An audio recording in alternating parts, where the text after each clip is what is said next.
안녕하십니까. 이어서 경남 소식 전해드립니다.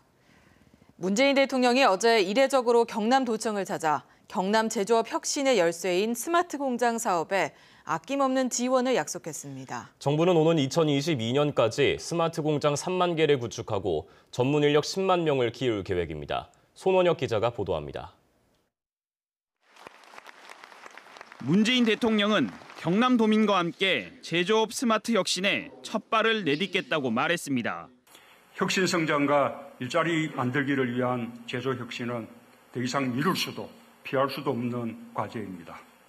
제조 혁신의 열쇠는 스마트 공장입니다. 또 스마트 공장 확산 계획을 세워 제조업 혁신에 나선 경남 도정에 힘을 실어주겠다고 약속했습니다. 정부는 오는 2022년까지 스마트 공장 3만 개를 구축하고 전문 인력 10만 명을 키울 계획입니다.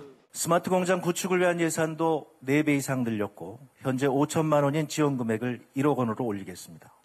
스마트 공장 설비 투자 자금으로 모두 2조 원을 지원하고 3천억 원의 전용 펀드도 만들기로 했습니다. 스마트 공장 공급 기업에는 연구개발 예산의 20%를 지원할 예정입니다. 산업단지 혁신을 위한 스마트 산단 프로젝트도 가동합니다.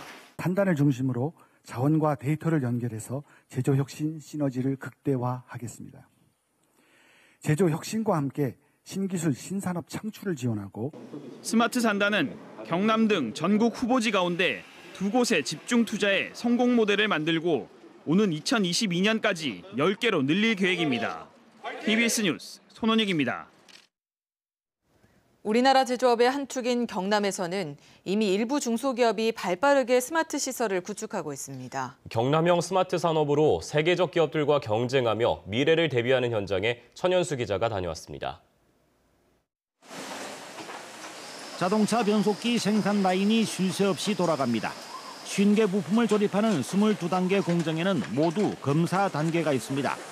카메라와 계측기를 이용해 제품 하나를 수백 번씩 검사합니다. 현장 작업자는 단 4명.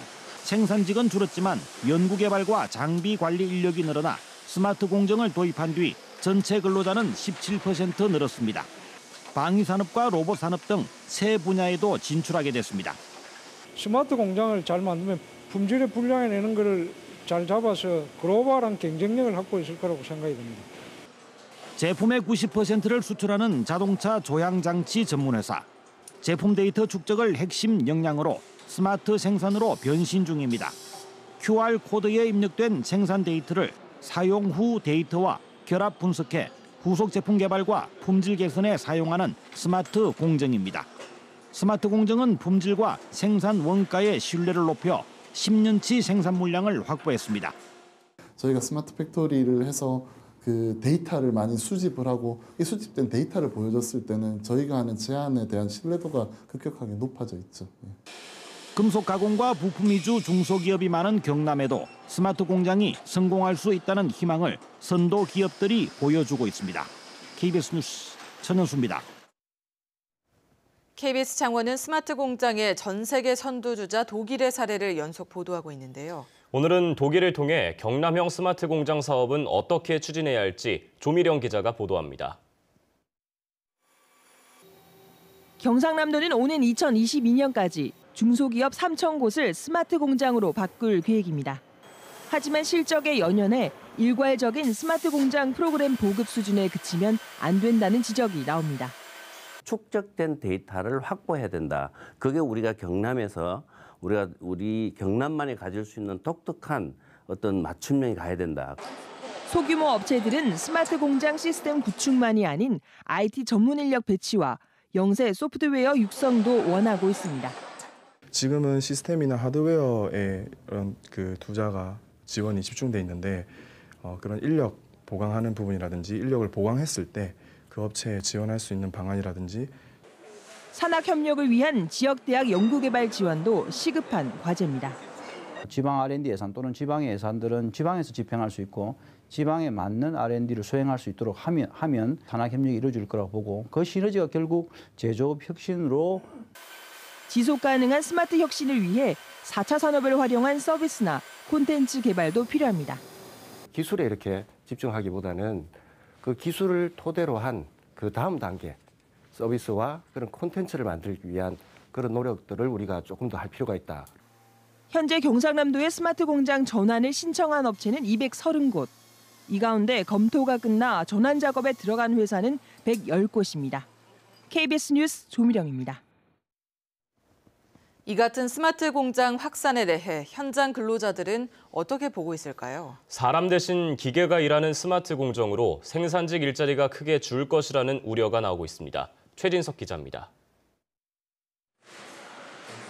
지난해 스마트 공장을 구축한 김해의 한 제조업체입니다. 식기세척기 부품을 조립하는 이 기계는 사람 5명의 몫을 더 빨리 해냅니다. 2년 만에 매출이 153억 원 늘었지만 관리 인력만 늘리고 생산직 인력은 그대로입니다. 스마트 공정을 도입한 창원의 한 자동차 부품 업체도 앞으로 고용은 줄 것으로 예상했습니다. 현장에서 제조하던 분은 결국 사람이 하는 일을 로봇가 대신하기 때문에 고용은 오히려 감소하지 않을까. B&K 금융경영연구소는 4차 산업혁명으로 오는 2020년 경남의 일자리 수가 지난 2014년보다 만약에 줄 것으로 내다봤습니다. 실제로 스마트 공장을 구축하고 생산직 인력이 520여 명에서 480여 명으로 줄어든 업체도 있습니다. 스마트 공장이 도입됨으로 해서 기존의 작업자들이 하는 이런 그 작업 환경이 급속도로 변하게 됩니다. 이런 것들에 대한 대책들, 이런 것들이 수반되지 않으면. 전문가들은 스마트 공장 확산과 동시에 직원 재교육과 인력 재배치를 주문합니다. 그분들이 새로운 일자리로 가서 일할 수 있도록 하는 그런 교육을 정부에서 당연히 지원을 해줘야 될 것 같고. 또 매출 증가에 따른 투자와 설비 증설 등이 뒤따라야 인력 감축을 줄일 수 있다고 전문가들은 조언합니다. KBS 뉴스 최진석입니다. 차세대 중형위성 조립센터 위치를 두고 진주와 사천이 경쟁을 벌이고 있습니다. 3년 전 우주탐사 연구개발센터 때 갈등이 되풀이되는 건 아닌지 우려가 나오고 있습니다. 최세진 기자가 보도합니다. 한국항공우주산업 카이는 한국항공우주연구원으로부터 기술 이전을 받아 2025년까지 500kg급 정밀 지상관측 위성 12기를 개발할 계획입니다. 지난 9월 송도군 사천시장은 차세대 중형위성 개발센터와 조립공장을 사천에 유치하겠다고 기자회견을 열었습니다. 위성 개발센터를 유치하도록 하겠습니다. 이에 대해 진주에서는 김재경 의원이 지난달 차세대 중형위성 조립공장 정책 공청회를 여는 등 지역 정치권에서 위성 조립공장이 진주로 와야 한다는 당위성을 주장하고 있습니다. 차세대 중형위성 조립공장은 우주산업의 집적지인 진주로 오는 것이 당연한 일이라고 봅니다. 이 같은 진주와 사천의 신경전은 처음이 아닙니다. 지난 2015년 진주시와 카이가 우주탐사 연구개발센터 설치에 관한 양해각서를 맺으려 하자 사천시가 이에 반발하면서 관계가 악화일로로 치달았습니다. 이번 중형위성 조립공장을 두고도 경쟁이 과열되면서 자칫 소모적인 갈등이 되풀이되는 것 아니냐는 우려가 나오고 있습니다. 카이는 갈등 조짐에 대해 정치 논리보다는 기업 경영 차원에서 판단할 것이라고 밝혀 자치단체 간의 과열 경쟁을 경계했습니다. KBS 뉴스 최세진입니다.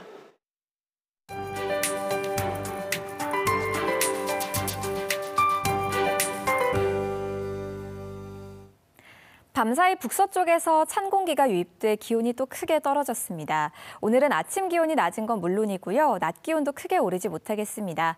현재 창원의 기온 영하 3도, 진주가 영하 4도로 어제만큼 낮은 모습 보이고 있고요. 낮 기온은 5도에서 7도 사이로 어제보다 조금 더 낮겠습니다.